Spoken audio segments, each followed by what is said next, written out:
Bonjour à tous, bonjour à toutes. Aujourd'hui, une vidéo de présentation de ma collection intégrale des Airports, les fameux films catastrophes hollywoodiens avec une pléiade d'acteurs, de réalisateurs au top. On se retrouve pour la présentation tout de suite après ça.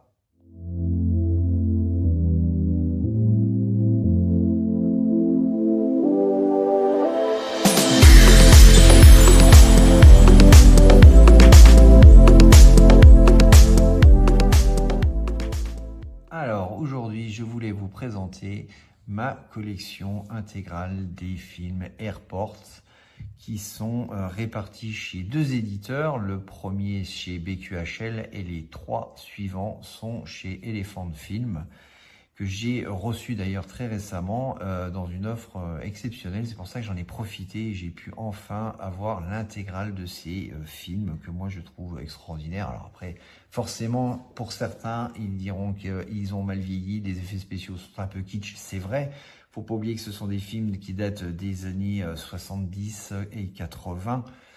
Donc forcément, aujourd'hui, on regarde ça avec un œil plutôt amusant, mais bon, ça reste des bons films hollywoodiens qu'on regarde comme ça, sans prise de tête. Et bah voilà, je voulais vous les présenter et j'ai enfin pu réunir les 4 films. Donc le tout premier qui est Airports, celui-ci qui est édité chez BQHL. Alors c'est une édition qui n'est pas récente, hein, puisqu'elle date déjà de quelques années.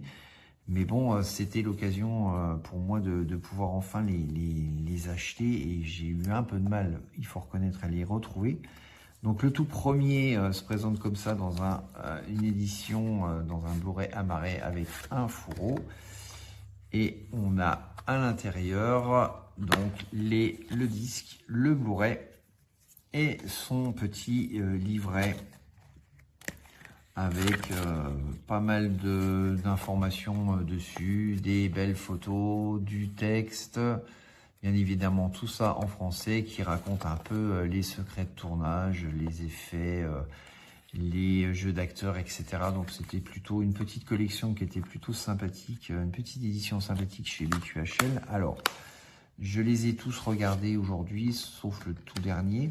Sur cette édition BQHL, bon, je trouve que l'image, quand même, c'est pas une édition avec restaurée. Je sais que ce film-là existe en 4K, mais pas chez nous en France. Là, on bénéficie pas du tout de cette restauration. Et quand on regarde le film, on voit qu'il y a encore pas mal de grains, pas mal de petits problèmes d'image.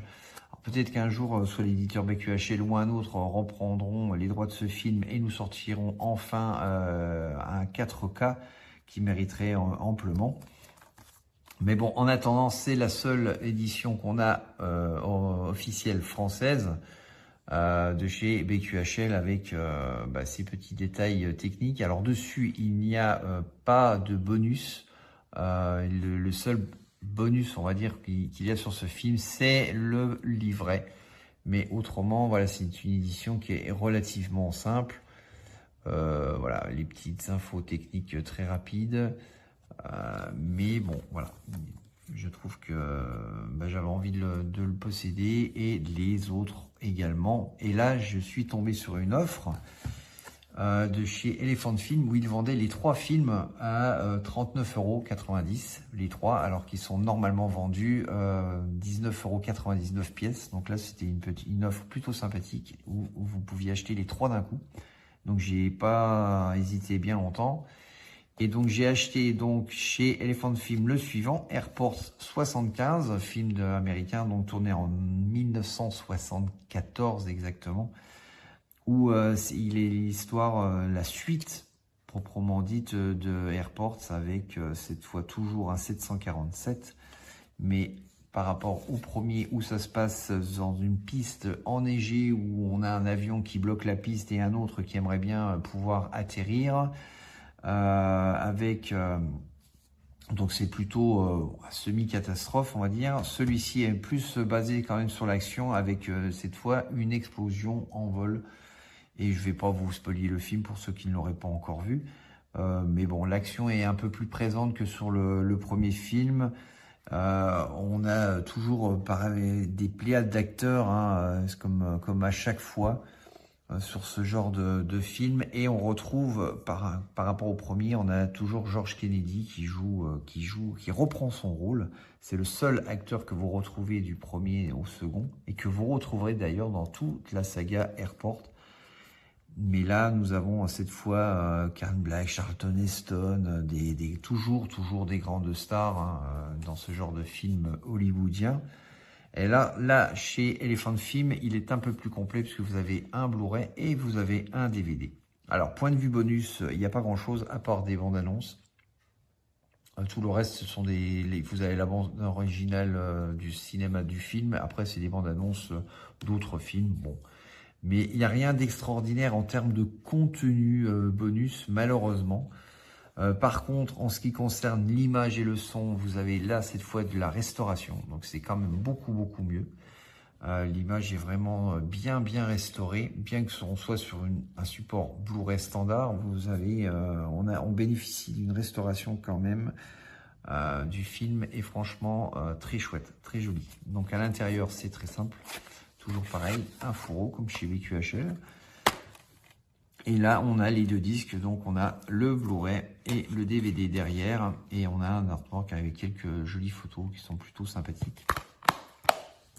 Donc ça, c'est pour Airport 75. Ensuite, juste derrière, alors, nous avons Airport 77, où cette fois, l'histoire, c'est un avion, toujours un 747, hein, pour faire un peu une sorte de publicité et campagne du fleuron de chez Boeing de l'époque. Donc il est représenté à chaque fois dans les films, où là cette fois il s'enfonce sous la mer carrément, et donc l'objectif c'est de pouvoir sauver en fait tous ces passagers de cet avion qui est totalement en immersion, et qui plus est en bord d'une falaise, évidemment, pour accentuer le suspense. Et nous retrouvons donc toujours dedans, nous avons toujours l'acteur phare de ces films-là avec George Kennedy. On le retrouve là, et on a toujours cette collection. Alors celui-ci, on bénéficie pas plus de bonus, hein. On a toujours la bande-annonce et des galeries photos. Bon, pas très extraordinaire en lui-même. Pareil, nous bénéficions là d'une version qui est restaurée, donc l'image et le son, franchement, sont très bien. Toujours avec son petit fourreau, la même présentation, les deux disques, le Blu-ray, le DVD, un petit livret promotionnel de chez les Film, pas trop d'intérêt, et un petit artwork qui représente des photos prises du film en lui-même. Voilà. Et ensuite, nous avons le tout dernier, Airport 80. Alors celui-ci, je ne l'ai pas encore ouvert. Je vais en profiter pour l'ouvrir devant vous, parce que celui-ci, je ne l'ai pas encore regardé. Alors, c'est le pire de la saga, pour être clair, net et précis. Bien qu'il soit tourné avec un de nos acteurs fétiches de l'époque français, Alain Delon, c'est franchement le pire de tous. L'intrigue est vraiment pas terrible, les effets spéciaux sont pires que les premiers, alors qu'on est censé avoir quelque chose d'un peu plus récent. Mais là, nous avons vraiment... Il était temps que la saga s'arrête. On a toujours notre ami George Kennedy qui joue à l'intérieur, et Alain Delon en guest star, on va dire. Hein. Et cette fois, nous ne sommes plus avec un Boeing 747, mais là, on parle bien du Concorde. Alors c'est pour ça d'ailleurs qu'ils ont été chercher une star de l'époque française qui correspondait un peu plus à l'image de notre avion Made in France-Angleterre, puisque c'est, on le verra, européen, cette construction de ce magnifique avion qu'est le Concorde. Malheureusement, dans ce film, il n'est pas forcément mis super en valeur, les acteurs jouent pas forcément bien, et même Alain Delon, franchement, c'est le genre de film qu'il a vite oublié et qu'il a jamais crié très fort sur les toits qu'il avait fait. Et on retrouve toujours cette bande-annonce des galeries photos, toujours pas plus de bonus, mais on a toujours une édition version restaurée. Donc on a une très belle image, un très beau son pour un support Blu-ray standard, c'est quand même super appréciable. Et voilà, toujours pareil, le Blu-ray, le DVD et des photos du film en artwork. Donc c'est quand même des éditions plutôt sympas, elles sont qualitatives. Ce qui manque un peu, c'est des bonus, il faut le reconnaître. où il y a vraiment pas grand chose. Mais point de vue image, la restauration pour le Airport 80, Airport 77 et Airport 75, on a quand même une restauration pour ces 3 films-là. Et le tout premier qui est édité chez BQHL, lui, le premier, lui, il bénéficie d'aucune restauration. Donc on a un petit problème quand même d'image qui est franchement pas top. On est proche, franchement, on est proche d'un DVD quoi, en termes de qualité. C'est bien dommage. Mais bon, voilà, je voulais vous présenter l'intégrale et de cette offre que j'ai trouvée chez Elephant Film. Les 3 étaient vendus à 39 €, alors que à l'unité, c'est 19,99 €, donc ça valait le coup quand même. Voilà, je me suis dit, je vais faire la collection complète. Voilà, ça sera tout pour aujourd'hui. On se retrouve très bientôt pour une nouvelle vidéo où je vous présenterai l'intégrale de mes films Agatha Christie dans un support Blu-ray également. Voilà, j'espère que cette vidéo vous a plu et n'hésitez pas à mettre un pouce, à vous abonner à la chaîne et on se retrouve très vite. Ciao.